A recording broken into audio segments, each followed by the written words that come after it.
I'm curious to see how the Seahawks defense looks this weekend. I know I got to play them, Tom. You think I'm very well.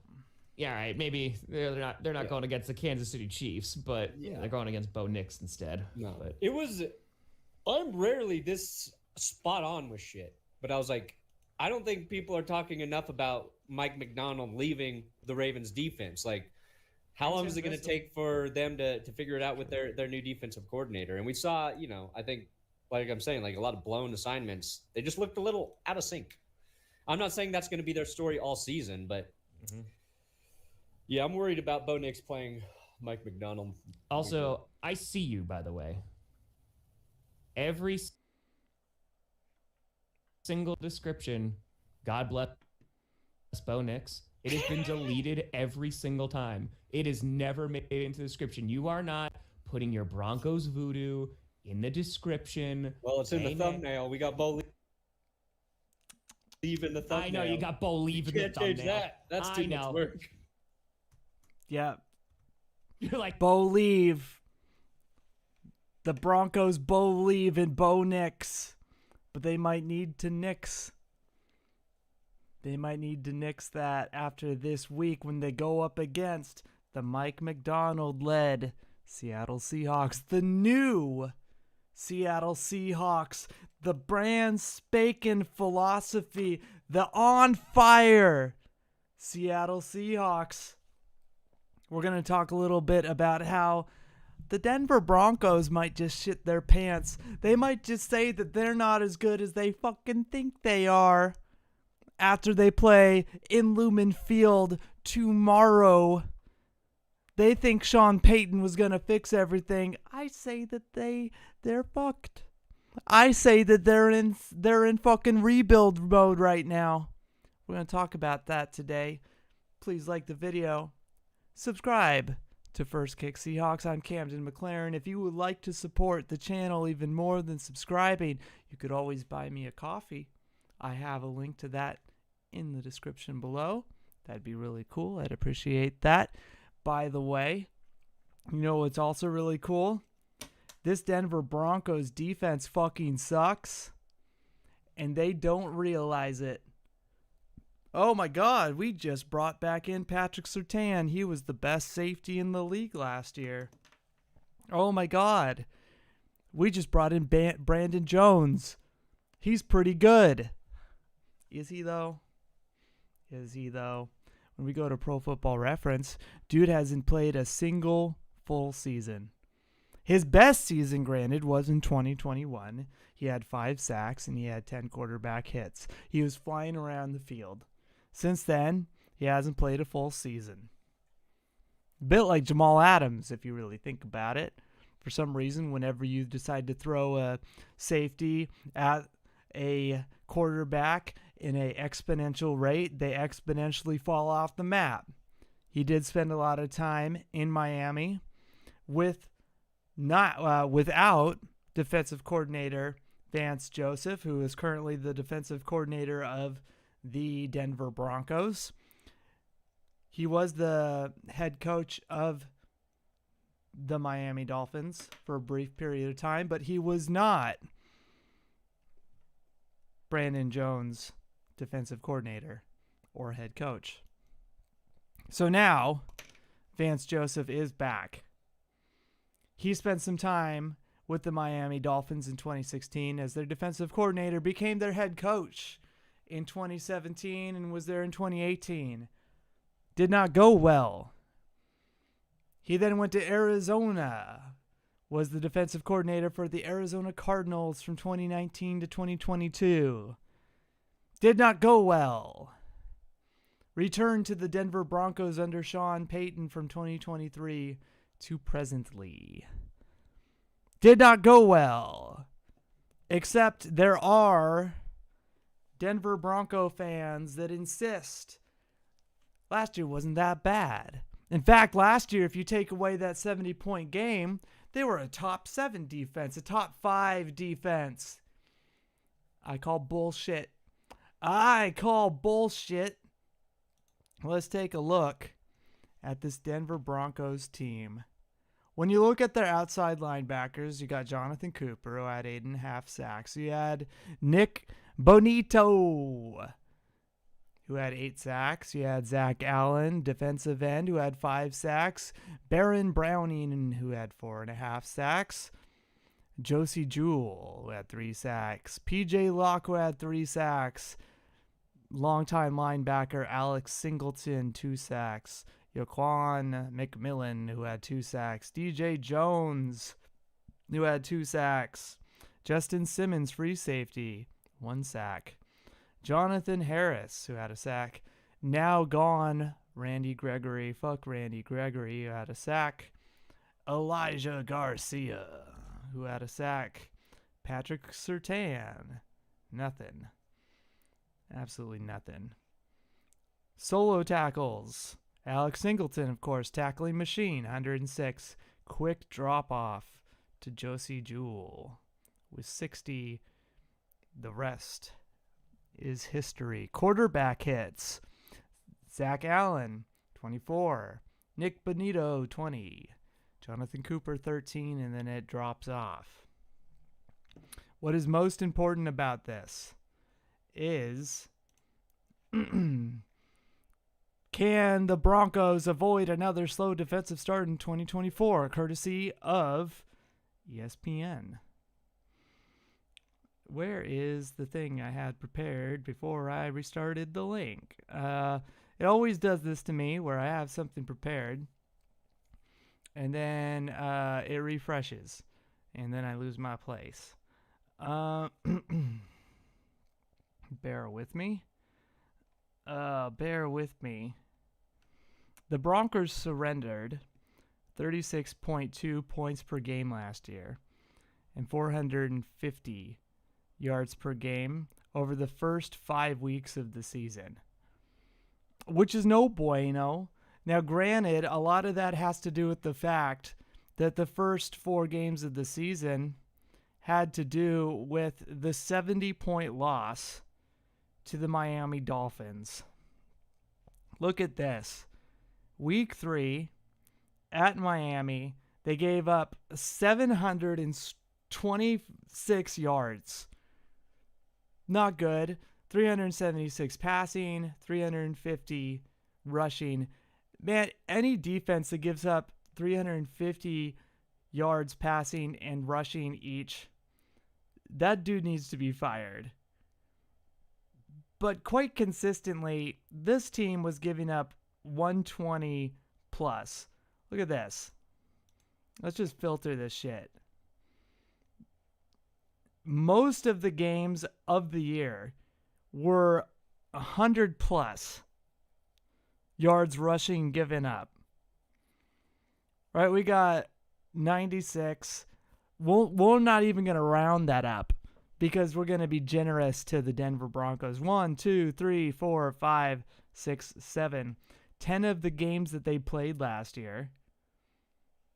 6 of the games that they played last year, right? What is the fucking season that we're on right now? 17-game season, right? They play 16. 1, 2, 3, 4, 5, 6, 7, 8. Yeah. Over about a dozen of the games that they played last year, they're giving up over 100 yards rushing. That's absurd. Let's go to passing. Now, they did all right keeping their passing yards down, under 300.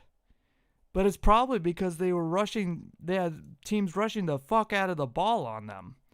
If you go for over total yards, look at how many games that they had over 400. That's not all right. This team was receiving yards. Let's go to points. Granted, for points given up, 4 points, 4 games, right? Which is solid.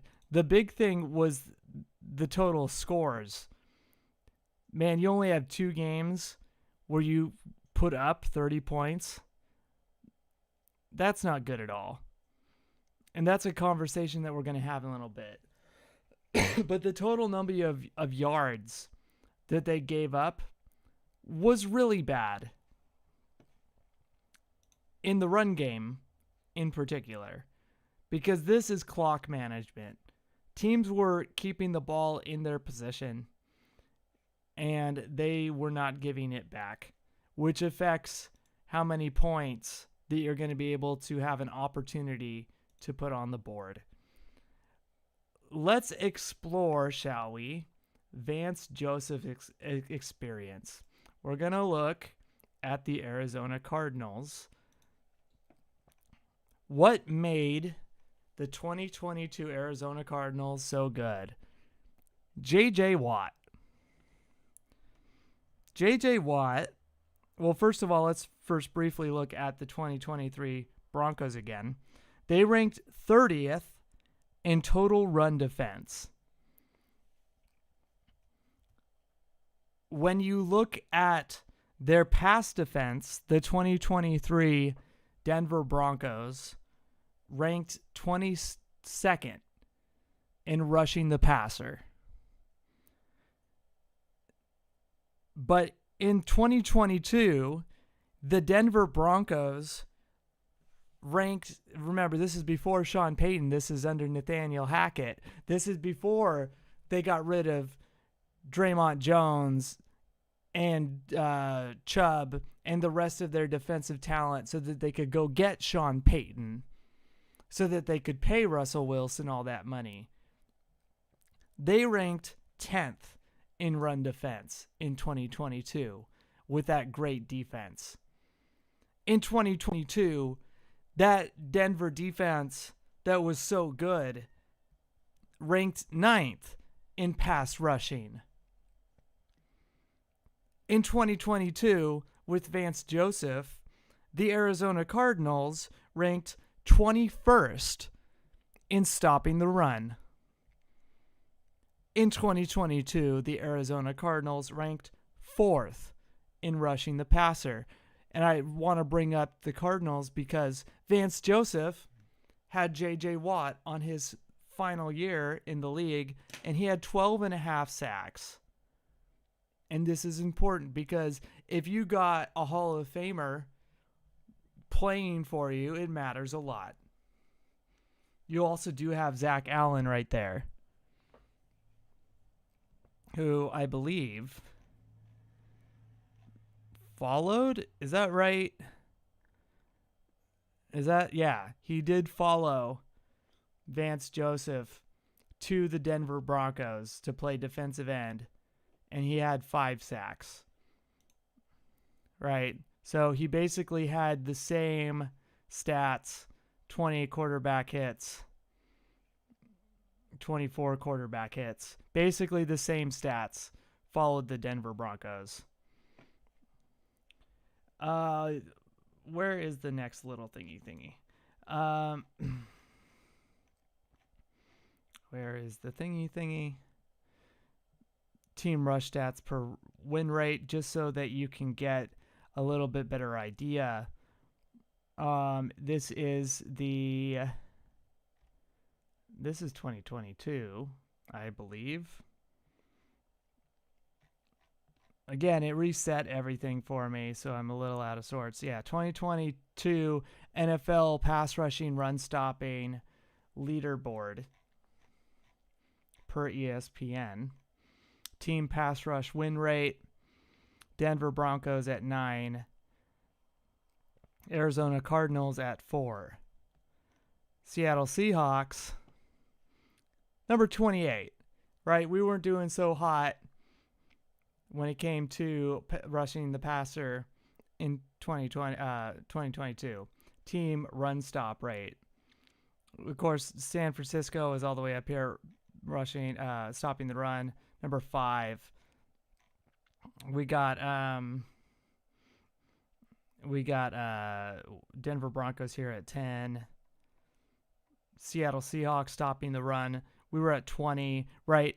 Also keep in mind, we took this coach and we made him our defensive coordinator for some fucking reason. Clint Hurt, right? We made this guy, we let him keep a goddamn job. But 2021, ranked 21 for the Arizona Cardinals.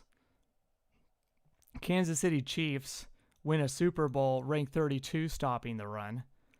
That's stupid. Team pass block win rate, though, ranked first for Kansas City Chiefs. Exact opposite. Seattle Seahawks, 2022, Geno Smith's breakout year. We ranked 8th. Where are the 49ers? Arizona Cardinals, ranked 14th. Denver Broncos, where were they for blocking for Russell Wilson? That's a good question. Where are the Denver Broncos blocking for Russell Wilson in his first year? Well, San Francisco ranked 20th. Denver Broncos. Arizona Cardinals ranked 14th, middle of the pack. Sorry, this wasn't planned. I'm just curious. Denver Broncos. Right there at 9. So Russell Wilson was basically getting the same amount of protection as Geno Smith was when they switched roles. That's crazy. That's actually kind of crazy. Sorry, I got on a little bit of a tangent there. But yeah, like Vance Joseph's defense have always been really bad.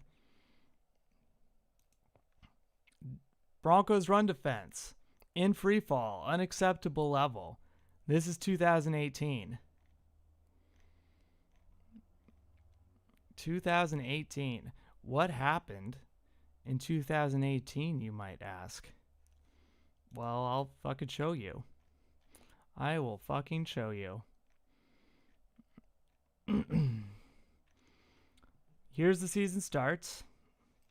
Plays the Seahawks. Looks like they beat us 27-24. Oakland Raiders, they beat them. Then they play the Baltimore Ravens and lose.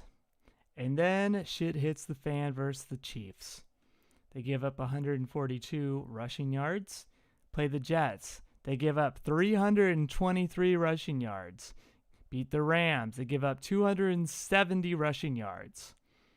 So over the course of these weeks, just obscene amount of rushing yards. Well over 700. Then they kind of tie it together for 2 weeks. Almost 100 rushing yards versus the Texans.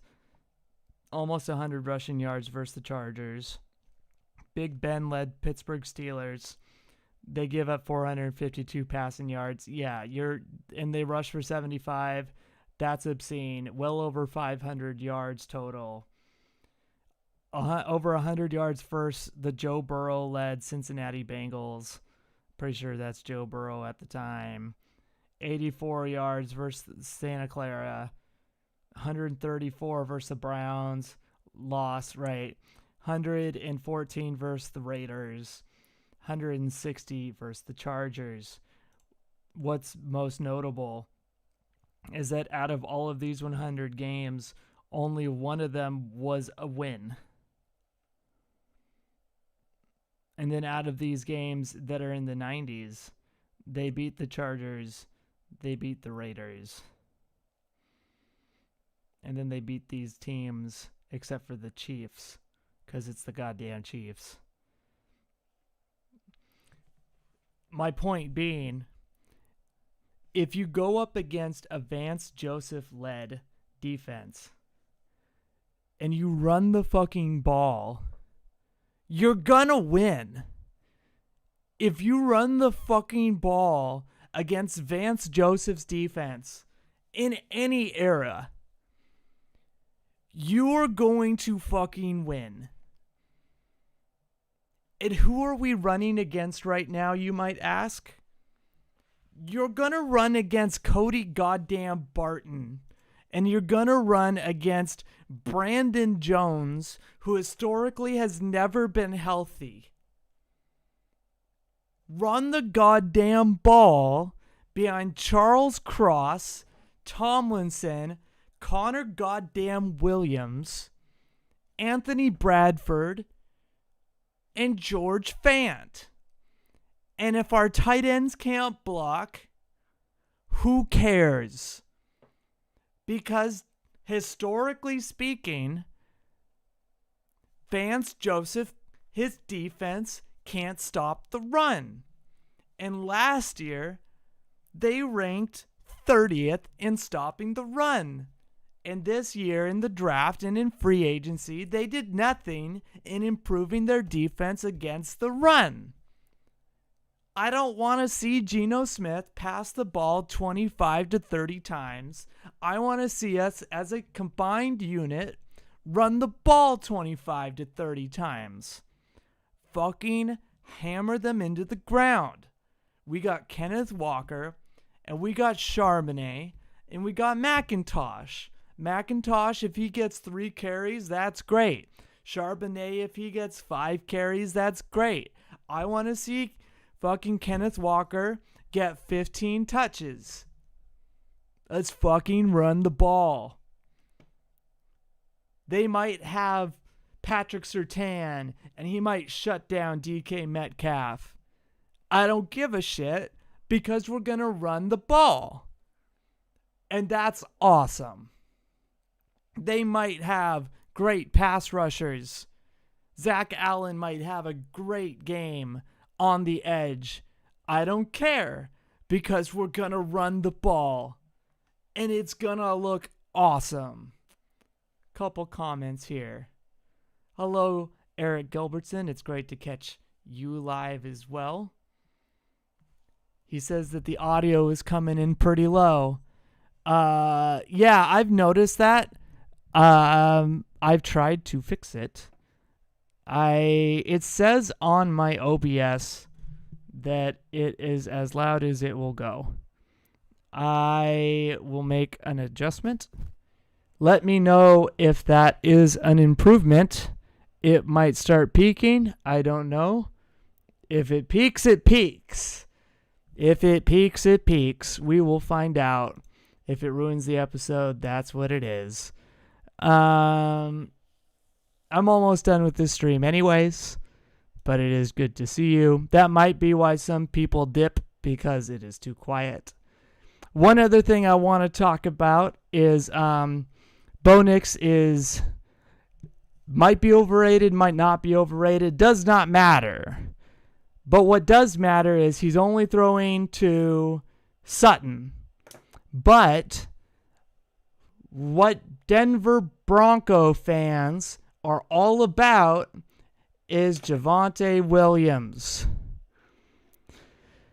Javonte Williams. He's their guy. He's their savior. If you just run the ball with Javonte Williams, Bo Nix will be set up. Well, I'll tell you, man, if they had any of our running backs, they'd probably have a better shot. Out of the 3 years he's been there, he's had one injured year. He has one game where he didn't. He started once.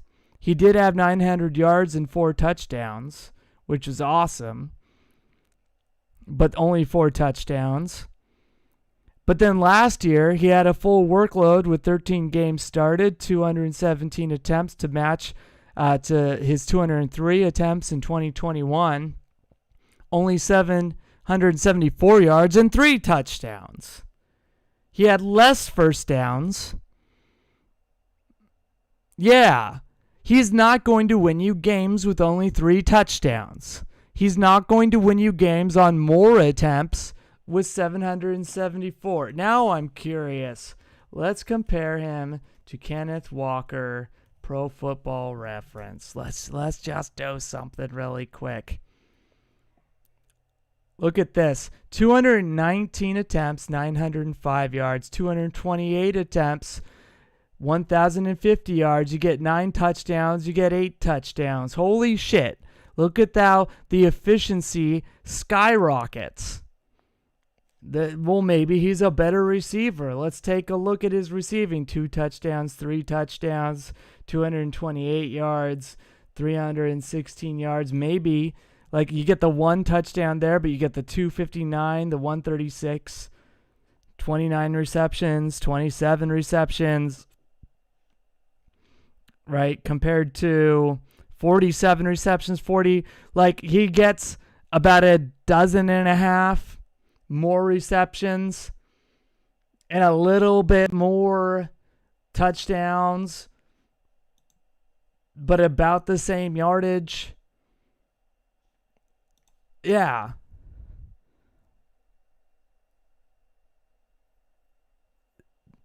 Yeah. Dude ain't shit. Dude ain't shit. If Jerome Baker is as advertised, Javonte is not going to be a problem. Bo Nix is going to have to beat us himself. And if Rick Woolen is as good as advertised, which it would be amazing if he wasn't, if Devin Witherspoon is as advertised, which it would be amazing if he wasn't, if our defensive line is as good as they have played in the preseason, this Broncos defense is not scoring more than 17 points. This game relies on 2 players. 3 players. My mistake. Jerome Baker, are you ready to go? If Jerome Baker is ready to go and he can tackle, that defense is going to smother this Broncos team, and they're not going to put up any points. Sorry. I've been hitting my hotkeys all messed up. I apologize. And then Kenneth Walker, you got to have a good day. If we can run the ball down their throats on Cody Barton and Brandon Jones, Geno Smith's not going to need to do a lot. And then Geno Smith, are you ready to go? You probably are. We're going to put up like 28 points. It's going to be an easy week 1 game. No game is easy, right? No game's truly easy. But if everyone is as advertised on both teams, get crushed. Get orange crushed. The Seahawks are ready to fucking rumble. Illuminate that. Like the video. Subscribe to First Kick Seahawks. I'm Camden MacLaren. I'm excited for this game tomorrow. I'm also really excited that Jordan Love... I'm not excited that he got hurt. I'm excited for Packer fans that Jordan Love sprained his MCL and lost the game at the same time. Talk about an ornery fan base. They go from Brett Favre to Aaron Rodgers to a guy who played 10 games. He played well for 10 games, and then they make him the number 1 paid quarterback in the NFL after 10 games and shit all over Geno Smith, who arguably has already had a better career than Jordan Love. Man, fuck the Packers. Fuck the Broncos. Fuck the 49ers. And the rest. Go Hawks. I will catch you guys around.